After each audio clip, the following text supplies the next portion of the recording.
Isang prutas na bahagi ng pang-araw-araw nating buhay. Yan ang kalamansi. Mula sa ating kusina, sa panggagamot, hanggang sa pagiging pampaswerte, hindi maikakaila ang halaga ng kalamansi sa kulturang Pilipino.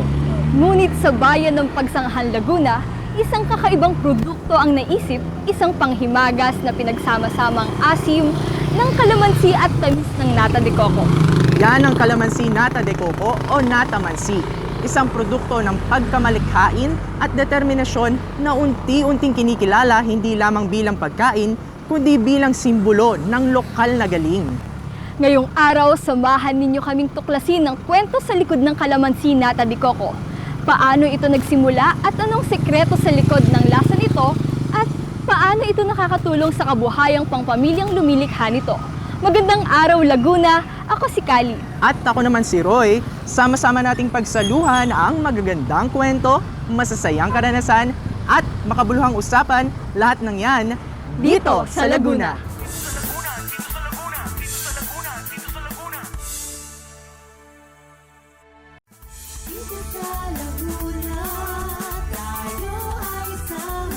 Magandang araw muli, Laguna. Kami po ay inyong napapanood sa ating Facebook page fb.com/Dito sa Laguna TV at YouTube channel at Dito sa Laguna TV.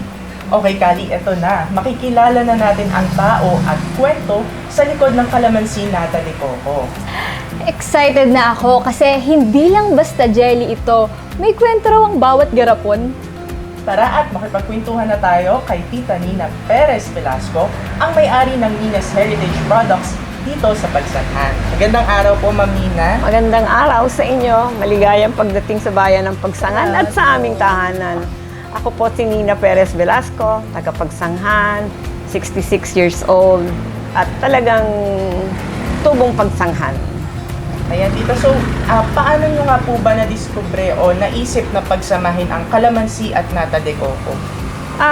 Actually, hindi naman talaga sa akin nag-umpisa, no? Minana ko lang to sa nanay ko at saka sa tatay ko. Tapos, minana din naman ang nanay ko sa kanyang mga ninuno na tinuro sa kanya. So, yun yung turning point ng pagsalin sa akin nung umuwi ako dito ng Laguna ulit, galing Manila. Tapos, nung namatay ang mother ko, wala na kasing wala nang susunod, walang pagpapasahan kundi ako na yung bunso Yung brother ko naman katulong-katulong din namin pero may pamilya siya So, yun, nung namatay yung mother ko, wala na. Tapos inisip ko nga kung itutuloy ko ba kasi medyo mahirap mahirap talaga, mahirap gawin yung kalamansi. Kaya lang habang tumatagal yung panahon, daming naghahanap. Kumbaga parang heirloom po na putahe or na... Heirloom product siya talaga. Kaya naisama din namin dun sa yung sa slow food community. Kasi na siya heritage. Wala namang iba at saka ito yung nagpaaral sa aming lahat ng magkakapatid, yung nata kalamansi. Matatandaan niyo po ba, Tita, kung kailang year po nagsimula talaga itong nata kalamansi? Kasi yung brother ko, mga 80 plus na siguro siya ngayon. Pero yun kasi yung nagpaaral. Siguro sa 5 kami, sa 3 nauna mga kapatid ko. Ito yung talagang naging, naging tulong sa pagpapaaral sa aming lahat ng mga magulang namin. Siguro kasi 1959 ako pinanganak di siguro mga 60 years ago or more na ginagawa ng nanay ko. Nanay ko kasi maagang naulila. 18 lang, so maaga din siya nakapag-asawa. So from, siguro sabihin mo ng 20 siya nag-start.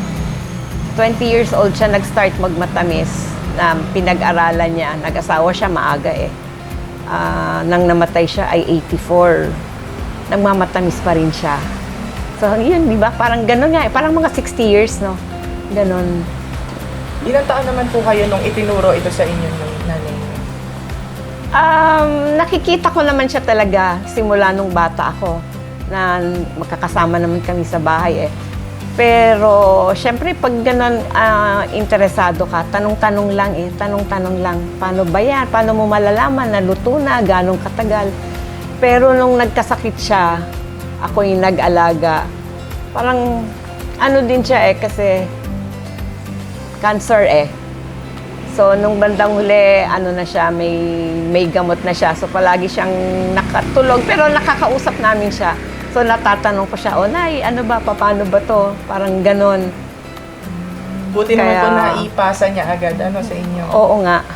Tapos yung mga susunod nung namatay na nga siya, parang natandaan ko lang naman yung mga So, hindi ka naman sasabak kaagad na magbebenta ka kaagad. Pero syempre, titingnan mo muna kung kapareho ng quality nung Kung sa maganda nanay ko, na- di ba? Opo. Practice lang muna hanggang sa, okay, tama, okay na to. So, Ano po kaya yung mga unique feature ng Calamansi Nata de Coco bukod po sa ibang panghimagas?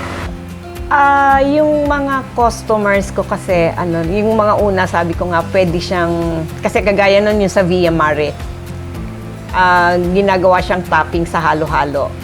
Tapos dito, sa mga restaurant dito, ginagawa din siyang topping sa halo-halo or kaya sa leche flan. Meron siyang, kasama na siya sa pag-serve no, meron siyang kalamansi sa taas. Tapos, yung ibang customers ko, sabi nila okay daw sa plain yogurt. Sinasama nila sa plain yogurt. Tapos meron pang, pwede ko sigurong sabihin, pero hindi pa kasi kasi nung last month, nag-join kami sa WOPEX, Opo. sa World Food Expo. Opo. Tapos meron mga customers doon. Tapos yung isa, nag-message siya nung last week sa akin. Sabi niya, Ma'am, ito yung gagawin ko dun sa product mo. Hindi pa din niya na-out kasi ngayong September yata may sasalihin din siya sa SMX. Coffee ang business nila, mga coffee brew. Sinama niya yung calamansi, ang tawag niya calamansi aid. Calamansi. Oo, so parang hindi ko alam kung soda siya Parang or drink kung po, ma'am. drink siya, soda aid, parang imbis na soda aid. Ang kanyang ang ginamit niya, ang main niya ay yung calamansi with nata. So, alam mo bahala na yung mga bumibili kung paano nila kakainin. Pero tita, tama po ba? Kinakain din siya ng siya lang talaga. Oo, siya lang oo. mismo. Nung una talaga, ganun lang siya. As dessert. Bakit niyo naman po naisip, tita, na sa dami-dami ng prutas, kalamansi yung hinalo niyo sa natag de coco? Kasi siya yung fruit na hindi matigas yung balat or masarap yung lasa niya pag minatamisan mo siya. Siyempre, meron siyang distinct taste di ba? May askad, pag hinati niyo, di ba, maaamoy niyo. Meron siyang askad, tapos maasim siya. Pero pag yung nawawala yun pag minatamisan mo siya, nawawala siya. Yung iba kasi kagaya although yung dayap, minamatamisan din siya sa Bulacan yun ang nila saka inuukit, di ba? Pero kasi makapal yung balat niya, hindi siya ganong kasarap na lalagyan mo ng kalamansi. Tsaka buti na nagko-complement po yung asim ng Sa tamis ng nata de coco. Oo. Yung nata de coco naman kasi, di ba, ang purpose niya aside, kasi matamis na yung kalamansi kasi candied na nga siya i-preserve. Para lang bumalik yung shape ng kalamansi. Kasi pag hindi mo siya nilagyan ng feeling, baksak siya. Para lang siyang yung ordinary dried fruit na mabibili mo sa supermarket. So, para mabalik mo yung ganda ng shape ng kalamansi. So, dual purpose siya, yung nata. Paano po kaya unang tinanggap ng tao yung produkto na Calamansi Nata de Coco? Iba-iba. Iba-iba ang reaction ng mga tao. Kagaya nyo, yung mga younger generation, hindi ko alam kung kayo magugustuhan nyo kasi acquired taste siya. Pero mostly sa Manila, yung mga, tawag nila yung mga titas and titos, yun yung nakakagusto talaga. Sa mga bata na mga nag-interview na tinitikman, bihira yung magugustuhan nila. Oo. Pero yung mga pag nagustuhan nila, as in gusto naman nila talagang continuous yung order nila, continuous ang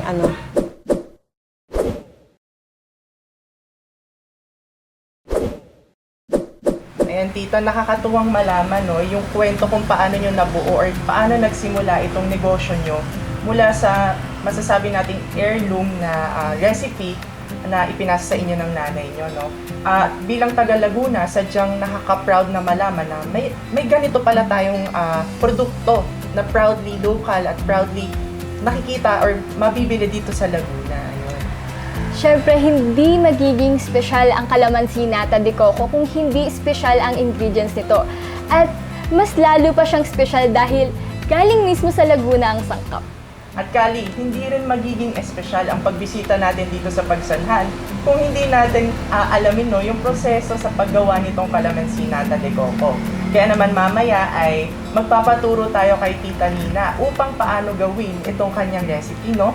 Tutok lang po dahil magbabalik ang Dito sa Laguna pagkatapos ng ilang mga paalala.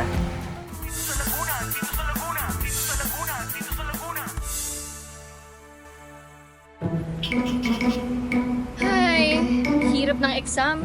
Buti na lang patating na yung mga parcel ko. Deserve!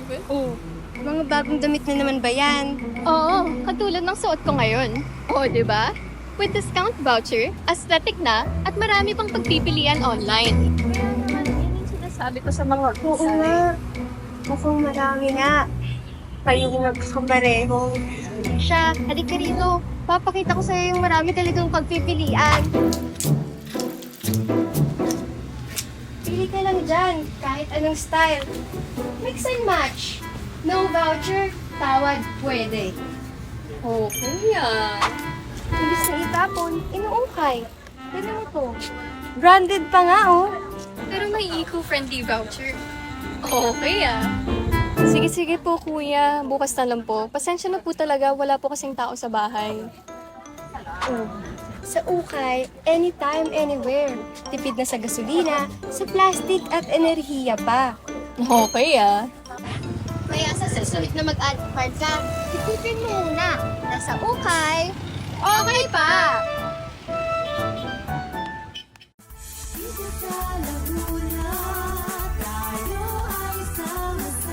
Muling nagbabalik ang Dito sa Laguna. Sa mga nanonood sa ating Facebook at YouTube Live, huwag kalimutang i-share ang inyong mga reaksyon at katanungan sa ating comment section. Ngayon, alam natin ang kwento sa likod ng kalamansi nata de coco. Oras na para makita mismo kung paano ito ginagawa. At syempre, hindi tayo aalis nang hindi natututo, kaya sumama tayo sa paggawa nito. Ayan, tita, so habang ginagawa niyo po yan, pwede niyo po bang isa-isahin muna sa amin yung mga ingredients na kailangan sa paggawa ng kalamansi nata de coco? Actually, ito yung first step. So from nakita nyo kanina, kasi binabad natin yung calamansi for 3 days. So nagba-brown siya, nagdi-discolor siya. So ito, lang siya, papakuluan natin siya sa tubig dito sa special copper pot. So dito siya, beberde siya dito. Parang half yung pag-green niya dito. Tapos pag after this, mga 10 minutes natin siyang pinapakuluan sa water. After this, ide-drain. Tapos lalagyan natin siya ng first syrup. Sugar lang. Sugar and water. Yun lang yon. Tapos, ganun lang siya.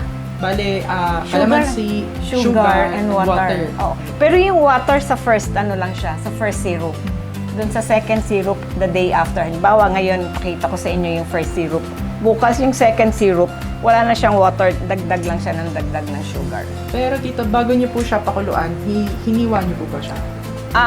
Bago. So, pag kinuha na, halimbawa, dineliver o nakabili ako. So, bababad ko muna siya for 2 hours sa apog, sa lime, para maging, maging makunat, hindi siya madudurog pag niluto. Tapos after 2 hours, hiwain mo siya isa-isa para matanggal mo yung juice at saka yung mga buto. Tatanggalin yung juice, yung laman mismo, tita? Oo, tatanggalin mo. Yung buto, as much as possible, dapat wala siya kasi yun yung nagpapapait din sa kanya, yung buto. So, medyo mahirap maghiwa kasi ganyan siya. Hindi siya pwedeng malaki yung ano niya, yung cut niya kasi maghihiwalay siya. Hindi na siya pwede, madudurog na. So, kailangan ganyan lang siya, oh. Saan naman po natin dinadala dito yung juice na tinanggal natin dito sa... Ngayon, dati ini-stock ko lang siya sa freezer. Pero ngayon, may mga bumibili na kasi ng juice lang. Kaya dinadala. Yung TEDs nakuha kasi pang pastries niya. Tapos yun nga, yung doon sa Los Baños, ginagawa din naman niyang juice. Ito sa ano pala, kasi nabanggitan natin yung sa kalamansi. Doon sa pagbili po ng nata de coco, may specific po ba tayong kailangan bilhin para bumagay sa kalamansi? Hindi naman. Hindi ka na kasi nakakapili ngayon ng nata de coco sa palengke. Ano na lang siya, talagang bibilin mo na lang siya yun na. Hindi kagaya nung araw nakakabili yung mother ko ng uncut. Kami na yung nagpuputol depende sa size ng kalamansi para hindi siya putol-putol. Ngayon kasi pag malaki ang kalamansi, mas maraming nata kasi ang liliit nung nabibiling nata de coco. So wala namang Kanina, tita, nabanggit niyo dun sa kwentuhan natin na meron kayong puno ng kalamansi. Pero meron din po ba kayong ibang supplier nito? Kasi isa lang yung puno ko ng kalamansi ano lang siya, hindi kayang i-support. Meron akong kinukuhanan na 2 farm. Isa dito lang local yung farm sa isang barangay dyan. Tapos yung isang farm sa Siniluan. Pero pag dito wala sa talaga Laguna. pag wala talaga sila, kailangan kong mag-source at sa mga palengke. Yung iba, kagaya dyan, ang kalamansi nila nanggagaling pa ng Batangas or kaya kasi marami ring farm ng kalamansi sa Mindoro. Ayun, so hintayin lang nating makuluto, tita, for Oo. 10 minutes. Oo. Tapos So, after nun, yung sunod na pang step natin oo, ay... yung lagyan na natin siya ng first syrup. Pag first syrup, very light lang siya. Pwede ko ngang yung mga syrup yung natapos na yung previous na kalamansi, pwede kasi siyang i-recycle. Yun siya yung ginagamit namin na first syrup. Nilalagyan lang siya ng water para hindi siya ganun katik. So tapos nung first syrup, mga 10 minutes ulit ng pakulo, tapos bukas na ulit. Para Actually, yung whole process, 10 days siya. Mahaba. 10 days. So, kaya hindi siya pwedeng yung ngayon. Sasabi kayo kung wala akong stock, tapos kailangan nyo in, let's say, 3 days. Hindi siya pwede. Kaya magpa-reserve na agad. Oo, kaya magpa-reserve kayo. Special pala talaga. Oo, hindi siya ganun kadali. Oo, ang hirap. Sinasabi nga nung nag-order nga daw, ma'am, sa pa naman, sa September 3 pa namin kailangan. O sabi ko, hindi siya kasi ganun kadali. 10 days. Hindi ko siya pwedeng madaliin. Ilan pong batch, tita, karaniwan yung nagagawa niyo sa period ng 10 days na yun? Ilan pong garapon yung nagagawa? Depende kung ilang kilo. Yung 10 kilos ng kalamansi, depende rin sa size ng kalamansi. Pag malaki yung kalamansi, mas marami nagagawa. Pero pag maliit yung kalamansi, konti lang. Minsan 1 box lang. Yung 1 box, 24 bottles lang yun. Pero minsan, pag yung malaki nga, maabot siya ng 1.5 boxes. Oo. So, mga 36 bottles. Yung small bottles, kagaya nung pinakita ko sa inyo. Ganon. Ilang kilo po yung pinakamalaking nagawa po ninyo? Yung volume. Opo. Yung after ng lumabas yung sa kay Air One. Tapos in-interview nila ulit ako after 1 year. Tinanong nga nila ako, kinamusta nila yung production namin. Siguro more or less naka 100 kilos kami na kalamansi. Dami pala. Oo, kasama na dun yung, kasi pag December usually ang pinaka-peak namin Oo, siguro mga more or less ganun, mga 1 or more. Oo. Sa dami ng tita, syempre hindi mo kayang ikaw lang ang gagawa nun. Oo. Minsan po, kapag malaki ang gawa, ay ilang tao po yung kasama niyo sa paggawa? Pag yung ganito, sa pagluluto kasi, isa lang yung naturuan ko ng pag-process, isa. So, siya yung nakakatuwang ko. Pero pag yung naglalagay na kami ng nata, meron akong dagdag, usually 2 or 3 kami. Tapos iba din yung nag-i-sterilize kasi after ng bottling i-sterilize eh. So medyo mas mas mahirap kasi mas mabigat kasi saka ang dami. Hindi kasi pwede yung nagbobote tas nag-i-sterilize din. Kaya siguro more or less mga 5 or 4 yung makakatuwang. Sa buong proseso po, tita, nitong paggawa nyo, saan po kayo pinaka nahihirapang na gawin? Ang pinakamahirap yung maghiwa ka ng 10 kilong kalamansi sa isang upuan ng kalamansi. Kasi yung mga yung mga katuwang ko, ayaw nilang mag-try. Kasi natatakot sila, hindi daw sila sanay. Kasi pag nasobrahan kasi, either malaki yung hiwa or kaya lampasan hanggang doon sa kabilang side may butas. So yan yung pinaka mahirap. Paano nyo Maghiwa. naman, tita, napapanatili yung consistent quality nitong ating nata kalamansi? Parang sa tagal na ng ginagawa mo, Gamay niya na. alam mo na, alam mo pag kulang siya sa sugar, alam mo pag sobra na siya sa sugar, at saka tinitikman ko din. Tinitikman ko din siya yung pinakakalamansi lang kung okay na ba yung lambot niya, yung consistency ng balat. Kasi pag matigas, hindi naman masarap. Minsan naman, pag na-overcook, matigas din. So, kailangan gawan ko ulit siya ng remote ng Saan po, tita, pumapasok yung mismong nata de coco? Di pagkatapos na after 3 days na luto mo na siya, luto na. Yun yung maglalagay ka ng nata sa loob. Meron na din akong katuwang doon. Kasi ito boring to na trabaho. Iisa-isahin nyo, Oo, tita, na yung iisa-isahin. paglalagay sa loob. Oo, iisa-isahin mo, nakakaantok. Opo. So, kaya may TV kami dyan para at least meron din silang na kasi kung hindi baka makatulog yung mga ko. Noon din kaya kami nagka-TV dyan kasi noon nanay ko.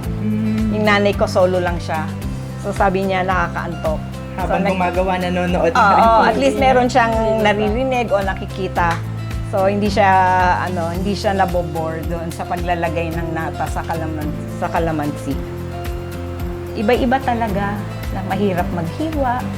Boring yung maglagay ng pero pag kasi nga sabi mo nga passion So kailangan mong gawin talaga na nasa puso. Nasa puso kailangan Nasa puso Nasa talaga. puso Kaya talaga. tita, kung may mga gusto mang matuto, may tips po ba kayo sa kanila sa paggawa talaga ng kalamansi nata de coco? Kailangan meron silang time, meron silang patience, at saka kailangan gusto nila, hindi lang dahil okay yung sales. Kailangan gusto nila talaga.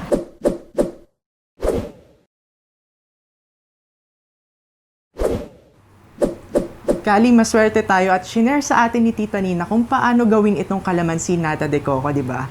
Hindi siya ganun kadali kasi sobrang detalyado ng proseso, pero alam mong kaya mo ring subukan sa bahay. Tama ka dyan, Roy, sa paggawa nitong natamansi. Bawat hakbang ay pinag-iisipan, pinaghihirapan, at higit sa lahat, ginagawa ng may puso. Ituloy natin ang kwentuhan mamaya. Sa ating pagbabalik, aalamin naman natin kung paano naging daan ang kalamansi nata de coco sa pagbibigay ng kabuhayan sa isang pamilya at kung paano ito masasabing tatak Pinoy. Kaya tutok lang, magbabalik ang Dito sa Laguna pagkatapos ng ilang mga paalala.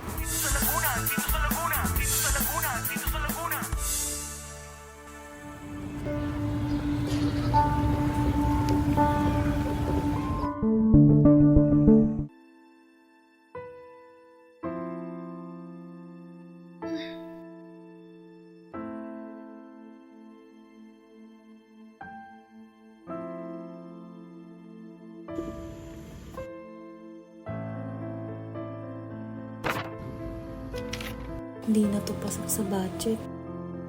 Nak, umpisan mo na maghanap ng dorm. Mabilis magkaubusan. Hanggang 2,000 lang sagad kaya natin, ha?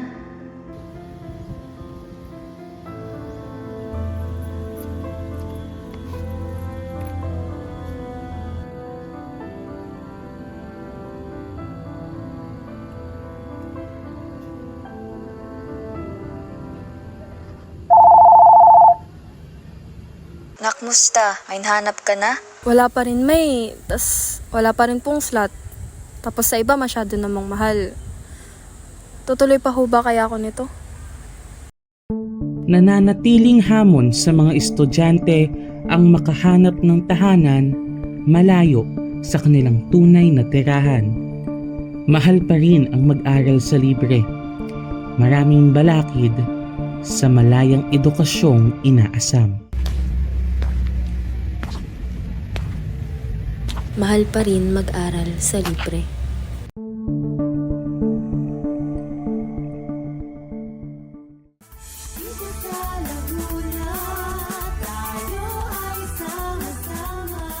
At nagbabalik ang Dito sa Laguna. Kanina nga ay natutuhan natin kung paano gumawa ng kalamansi nata de coco.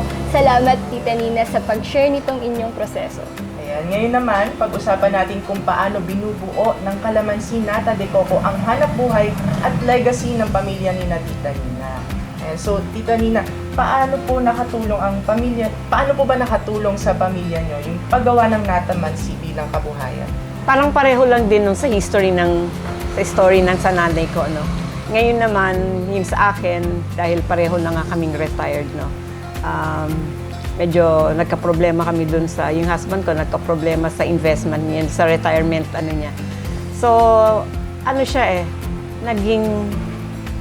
parang nagkatagpo. Nung nagka-problema kami sa investment, syempre, wala na kaming ibang income kasi retired kami. So, pumasok naman yung income ng kalamansi. Although may anak kami na parehong working, hindi naman kami pwede umasa. Siyempre, yung gastos namin, pang araw-araw, ang laking tulong nung nag-umpisang pumasok yung orders. Bukod po bilang sa pagiging negosyo niya, maituturing niyo rin po bang passion niyo na yung paggawa nitong recipe niyo ito? Siguro.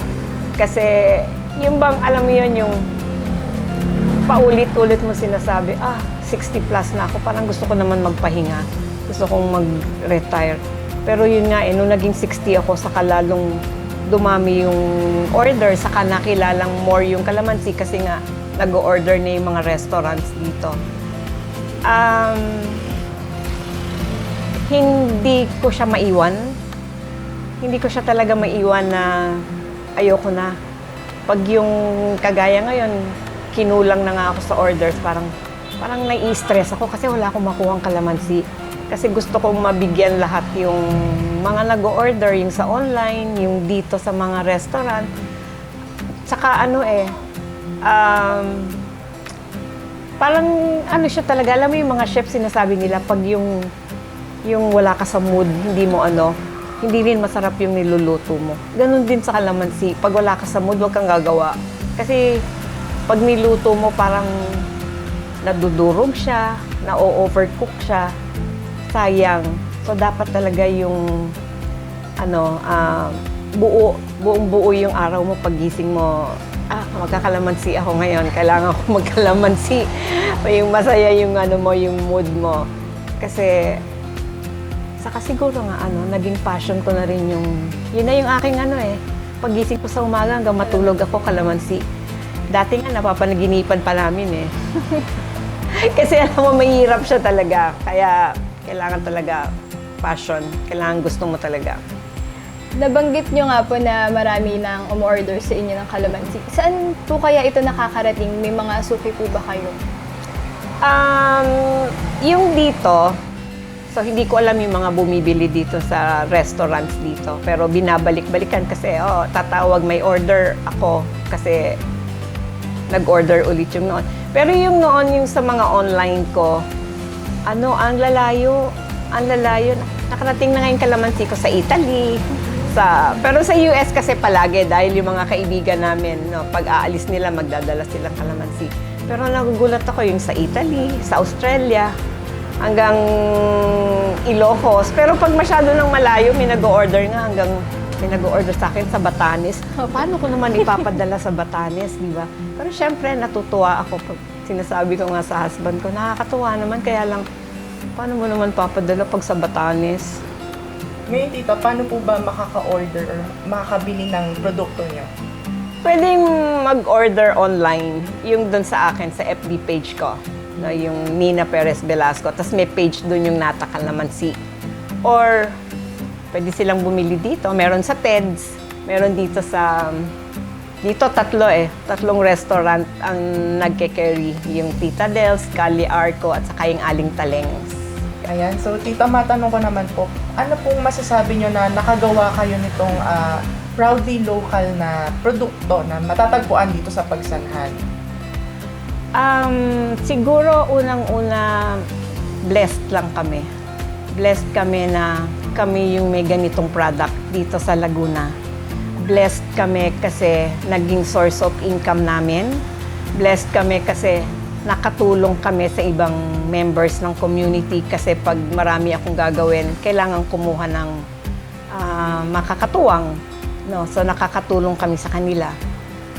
Blessed din siguro kami dahil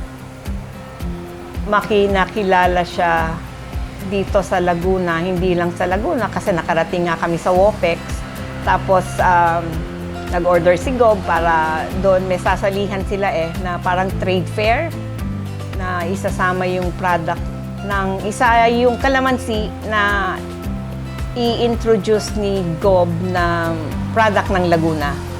And then by November, meron kaming group nga ng Slow Food Community Laguna.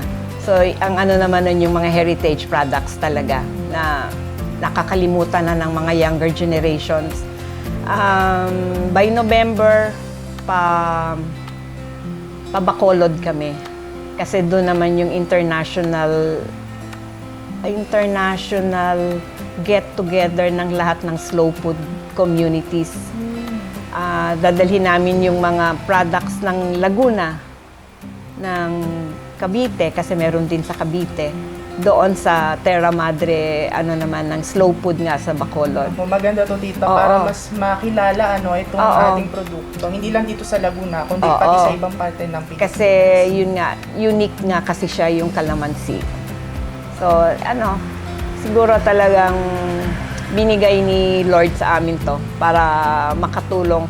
Kasi inaano nga nila kung pwede na akong kung ready na ba daw akong magturo sa iba. Kasi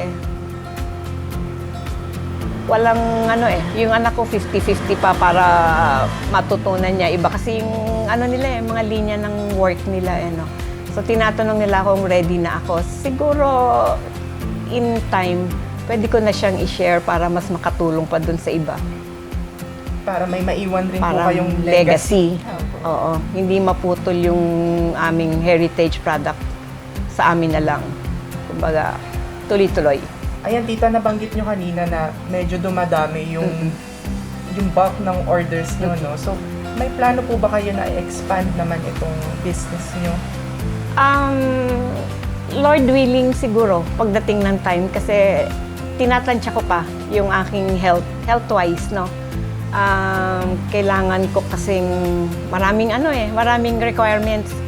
So, kailangan kong mag-improve ng work area ko. Kailangan kumuha ng permits. Kasi cottage industry lang kami Kaya hindi rin ako makagawa ng marami talaga. Kasi pag lumampas ako dun sa, kumbaga, meron siyang may quota. Pag dumami yung ganong mo, kailangan mo ng mag-permit. Cottage industry lang ako.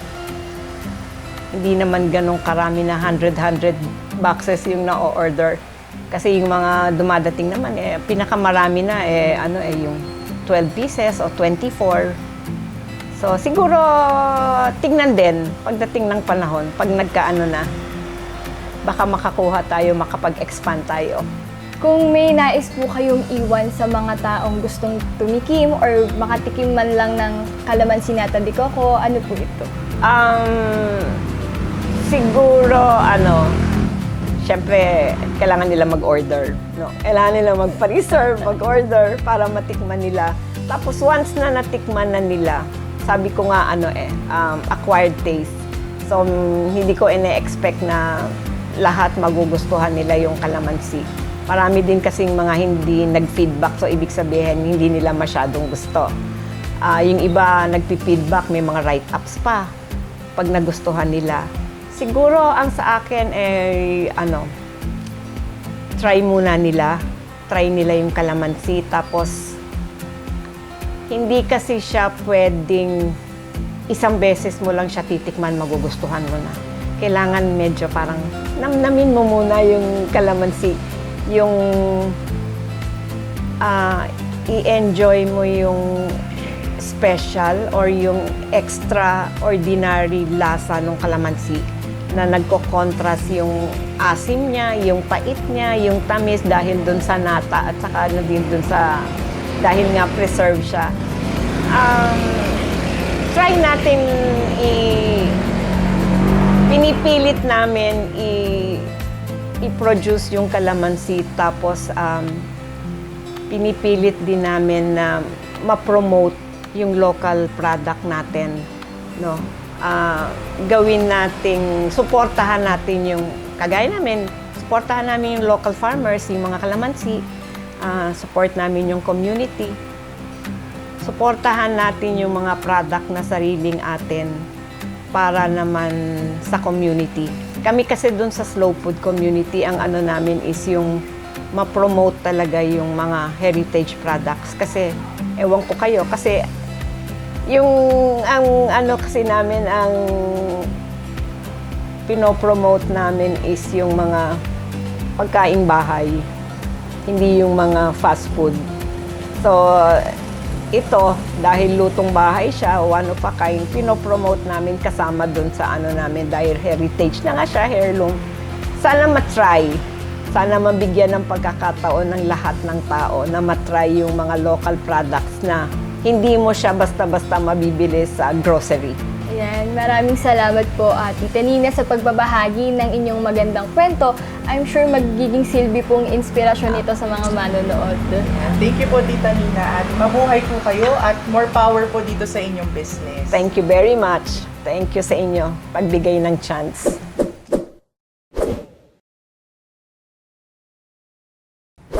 Ayan, Kali, no? Nakaka-proud talaga itong kwento ng Natamansi. Kasi kung iisipin, dito mismo sa Pilipinas nagsimula ang Nata de Coco. At yung kalamansi naman, alam naman natin na endemic to sa bansa. Tunay na atin, no? Kaya masasabi natin na ang kalamansi Nata de Coco ni Tita Nina ay patunay ng pagiging malikhain at mapamaraan ng mga Pilipino pagdating sa kusina. Ang Natamansi ay hindi lamang panghimagas. Isa itong paalala na simpleng sangkap may pwedeng mabuo. Isang produkto ng malasakit at ng pagnanais na patuloy na lumikha para sa sarili at sa komunidad. At dito na nagtatapos ang ating episode ngayong Lunes. Pwede nyo ulit balikan ang ating episode ngayong araw sa ating Facebook page, fb.com/Dito sa Laguna TV at YouTube channel at Dito sa Laguna TV. Siyempre, sundan din nyo ang aming mga ganap sa ating programa sa Instagram at X at Dito sa Laguna TV. Muli, ako si Kali. At ako naman si Roy. Magkita-kita tayo sa susunod na Lunes dito sa Laguna.